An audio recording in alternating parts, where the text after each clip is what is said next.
See, in this world, there's two kinds of people, my friend. Those with loaded guns, and those who dig. You dig.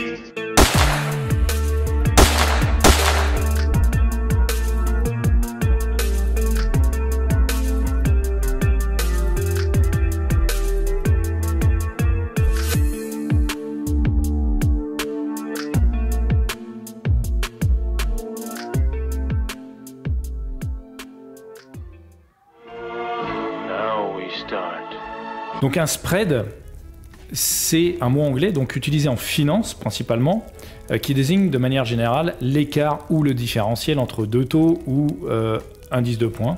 Sa définition précise varie en fonction du type de marché sur lequel on se trouve. Ça, c'est la définition Wikipédia. Donc qu'est-ce qu'un spread?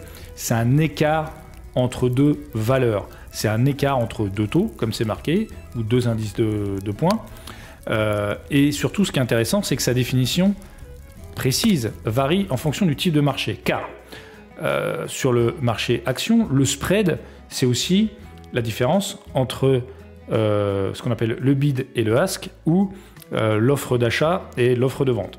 Donc ça, c'est le spread sur les actions.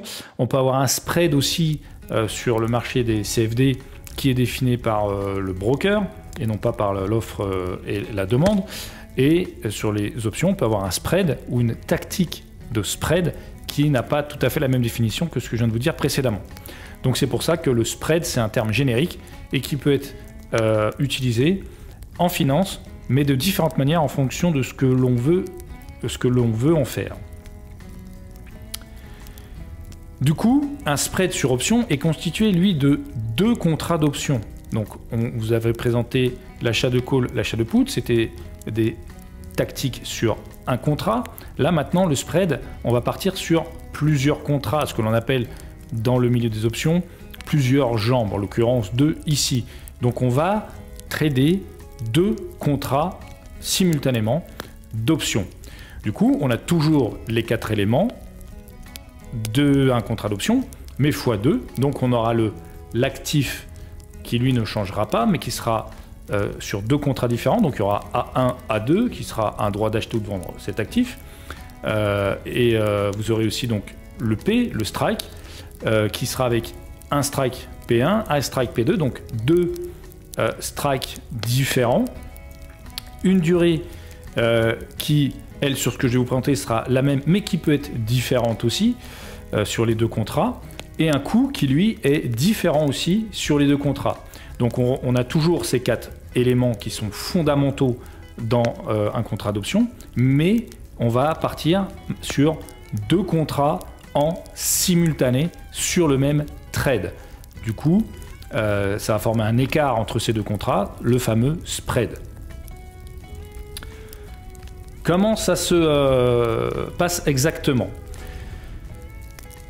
Trader des options et même trader tout court, finalement, quand vous achetez une action ou que vous achetez une option, un contrat d'option, finalement vous achetez du risque, d'accord ? Vous avez un risque de perte de votre investissement, donc vous achetez du risque à quelqu'un.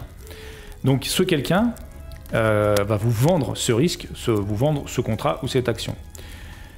Donc vous, le monsieur en noir au milieu, vous allez acheter du risque à quelqu'un qui va vous le vendre.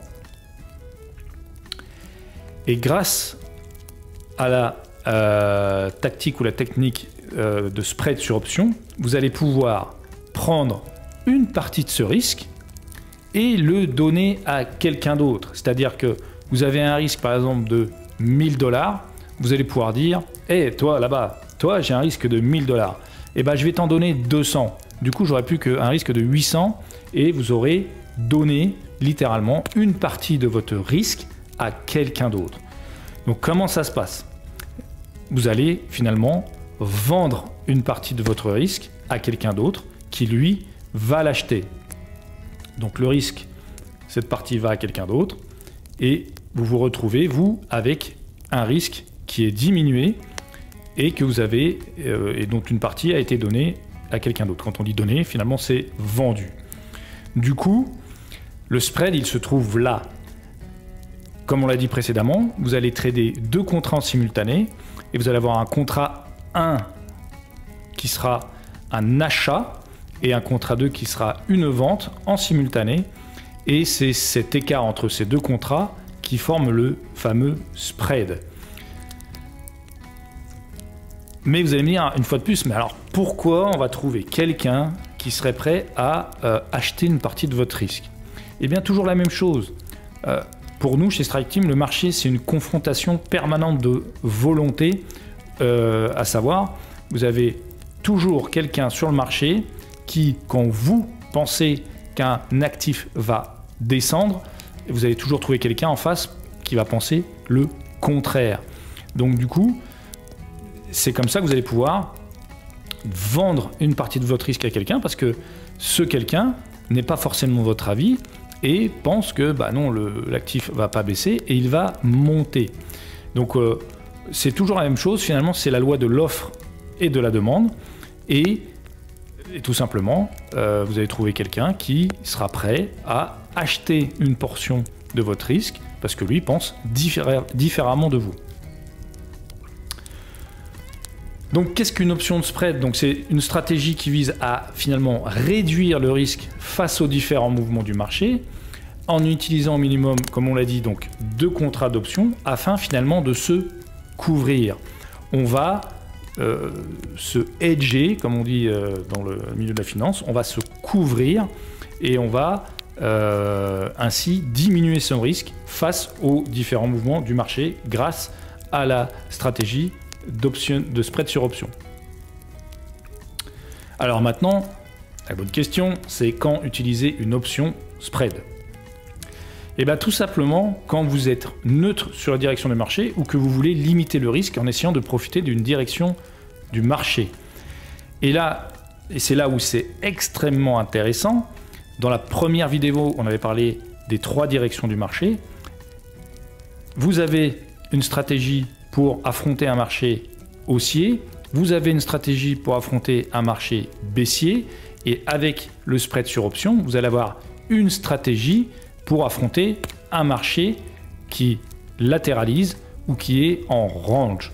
Donc vous allez pouvoir, pour chaque configuration du marché, grâce aux options, avoir une stratégie pour pouvoir limiter le risque et surtout capitaliser sur ce mouvement, quel qu'il soit.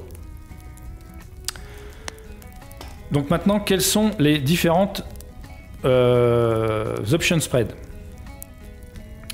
Donc vous avez d'abord le bull call option spread. Donc c'est quand vous pensez que l'actif va monter, vous êtes face à un marché haussier et que, imaginons, vous avez tort parce que forcément vous n'avez pas toujours raison, et si le marché ne va pas dans la direction que vous souhaitez, vous voulez limiter ou réduire ce risque. Donc comment ça va se passer? Vous êtes face à un marché haussier, ici vous avez une action ABCD qui cote 100 $, et vous pensez que l'actif a de fortes chances de monter, et vous vous êtes mis un niveau de prise de profit à 110 $. Vous dites, je pense qu'il y a de fortes chances que l'actif monte jusqu'à 110 $, prenne 10% dans les 30 jours. Donc tout d'abord, vous allez acheter un call sur l'action donc ABCD, toujours le A, le sous-jacent. Le P, le strike, il sera par exemple à 98 $. Pour un T, une durée de 30 jours, et ça vous coûtera 3 $. Qu'est-ce que ça donne sur le graphique? Votre achat de call se retrouve ici à 98 $. Vous avez compris que chez Strike Team, quand on achetait une option, on achetait toujours dans la monnaie. Donc là, on est dans la monnaie. Si vous voulez savoir pourquoi, je vous mets une vidéo qui vous rappellera exactement pourquoi nous, chez Strike Team, on achète quasiment toujours in the money. Et donc, vous allez simplement acheter un call qui vous permettra donc de capitaliser sur le mouvement haussier. Même chose, je vous invite à vous reporter à la vidéo sur l'achat de call si ce que je vous dis actuellement ne vous dit absolument rien. Donc vous allez acheter un call Et on va calculer donc le seuil de rentabilité qui est toujours le P plus C, donc 98 plus 3 $, qui vous fait un seuil de rentabilité à 100 $, donc le seuil de rentabilité qu'on appelle aussi le break-even, donc à 101 $. Donc là, on est dans un achat de call standard, in the money, avec un calcul de rentabilité P plus C qui nous amène à 101 $. Ça, c'est la première jambe de votre spread, le premier contrat, un achat de call. Du coup, vos gains espérés sont de 9 fois 100, toujours pareil. Là, on imagine que c'est un contrat de style américain avec un multiple de 100. Donc, votre gain espéré est de 900 $. Pour un coût, donc 3 $ fois 100 de 300 $. Et avec un risque de perte maximum, donc du coût du contrat de 300 $, même si l'action tombe à zéro, vous perdrez 300 $. Ça, c'est la situation initiale avec votre premier contrat. Par-dessus, ou pas par-dessus, mais à côté de ce contrat, vous allez vendre le call, et c'est là où vous allez vendre une partie de ce risque à quelqu'un d'autre. Donc vous allez vendre une option, vous allez vendre un call, donc sur l'action ou le sous-jacent ABCD, et lui, il sera donc à 110 $, parce que c'est le niveau de profit que vous espérez. Vous voulez faire du profit si l'action prend 10%, toujours pareil sur 30 jours, et là, le call va vous coûter 1 $. Qu'est-ce que ça donne sur le graphique? Vous avez votre call à 110 $. Et du coup, qu'est-ce qui va se passer? Là, vous allez recevoir, d'accord, 1 $. Donc vous avez dépensé 3 $ avec l'achat de call. Donc vous avez acheté le risque à quelqu'un et vous en revendez une partie à quelqu'un d'autre. Donc vous revendez 1 $. Donc vous allez recevoir 1 $. Vous avez dépensé 3 $ d'un côté, vous en recevez 1 de l'autre. Du coup, au niveau du seuil de rentabilité qui était donc de 101 $, vous allez abaisser votre seuil de rentabilité de 1 $, vous avez reçu 1 $, et votre seuil de rentabilité va descendre à 100 $. Vous êtes passé donc avec votre vente de call d'un break-even à 101 $ à 100 $. Donc qu'est-ce que ça donne sur votre opération? Finalement, toujours pareil, vous êtes passé donc de 9 $ fois 100 de gain à 10 $ fois 100 de gain. Donc avec votre vente de call, vous avez augmenté votre rentabilité. Et dans le même temps, comme vous avez reçu 1 $, on a dit que c'était 3 $ moins 1 $, parce que vous avez reçu 1 $ fois 100, votre coût de contrat, donc votre investissement, sera plus de 300 $, mais de 200 $. Donc vous avez diminué votre risque de perte théorique maximum de 100 $, soit un tiers de votre risque, 300 à 200, et votre risque de perte théorique maximum est tombé maintenant à 200 $. Donc voilà, avec une stratégie de Bull Call Option Spread, vous avez augmenté votre rentabilité en diminuant votre risque. Maintenant, face à un marché baissier, on a aussi bien évidemment le Bear Put Option Spread. Si vous pensez que l'actif va baisser et que vous voulez, toujours pareil, réduire le risque au cas où vous avez tort. Et bien c'est le même principe mais à l'envers. Donc on a toujours notre action à 100 $ et vous pensez qu'elle va baisser au moins jusqu'à 90 $, qu'elle va perdre au moins 10% dans les 30 jours. Donc on a toujours cette fois-ci notre achat d'option, mais qui n'est plus un call, mais qui est une option de vente, un put. Donc vous achetez un put ABCD et vous allez acheter, pareil, in the money, parce qu'on, toujours pareil, on achète nous toujours in the money. Donc un strike, là imaginons à 102 $, la durée, le T, toujours 30 jours, et le coût, pareil, on va dire que ça vous coûte 3 $. Du coup, votre achat de put se retrouve ici à 102 $ in the money, et votre seuil de rentabilité, toujours pareil, on n'est pas sur P plus C, mais sur P moins C parce qu'on est sur un put, et votre seuil de rentabilité se retrouve à 99 $. Donc, coût du contrat 3 $ fois 100, avec un gain estimé 9, différence entre le seuil de rentabilité et votre prise de profit espérés à 90 $ sont soit 900 $, avec un risque de perte théorique maximum de 300 $. On va mettre en place en parallèle la même chose que pour le Bull Put Option Spread. On va simultanément vendre un put sur l'action ABCD. Lui, on va le vendre à notre niveau de prise de profit, soit 90 $, pour une durée égale à 30 jours, et pour un coût, et c'est pas un coût, hein, pour une prime qu'on reçoit de 1 $. Donc même chose, qu'est-ce qui va se passer? Votre vente de put va se retrouver ici, à 90 $, et votre seuil de rentabilité sera réduit, le seuil de rentabilité va monter, mais comme vous êtes sur un marché qui descend, enfin un marché que vous espérez baissier, votre seuil de rentabilité va passer de 99 $ à 100 $. Du coup, toujours pareil, même mécanisme. Au lieu d'avoir un coût de contrat, un investissement de 300 $, vous avez dépensé 3 $, vous avez reçu 1 $, ça fait une dépense totale de 2 $, soit 2 fois 100, 200 $.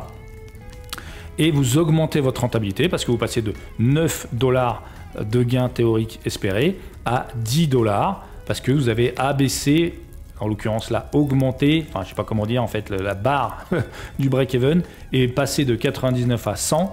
Donc vous avez un gain théorique qui a augmenté.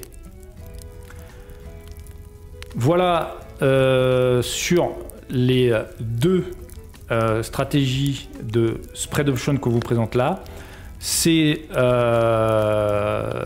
assez puissant et si vous réfléchissez bien, ça vous augmente clairement votre rentabilité, ça vous réduit votre risque pour une dépense égale à rien, 0, parce qu'en fait la vente de put, vous vendez un put, vous recevez de l'argent.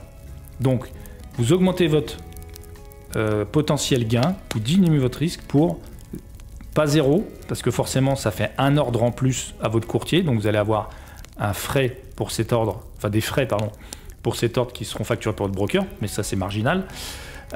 Et donc en revanche vous avez maintenant entre les mains un outil qui va vous permettre de maximiser vos gains et de encore réduire vos risques. Merci à tous pour votre temps et votre attention. N'oubliez pas que ce contenu est entièrement gratuit et si cette vidéo vous a plu, alors n'hésitez pas à vous abonner, liker et partager pour nous encourager. À très bientôt, ciao!